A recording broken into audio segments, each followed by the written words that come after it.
SPRM tahan pegawai Datuk Seri Ismail Sabri dikatakan berkaitan dengan rasuah. Dan Datuk Seri Ismail Sabri pula tiba-tiba pula masuk hospital darah tinggi. Saudara, kenapa tak ada angin?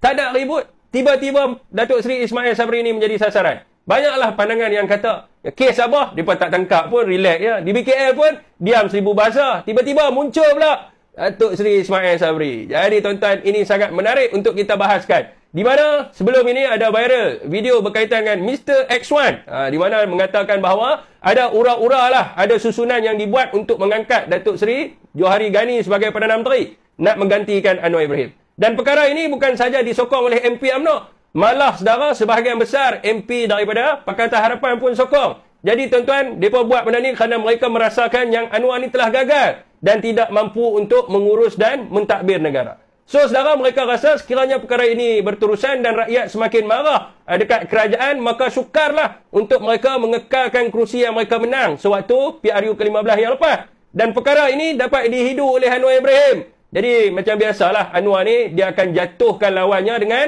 merosakkan imej dan reputasi politik lawannya.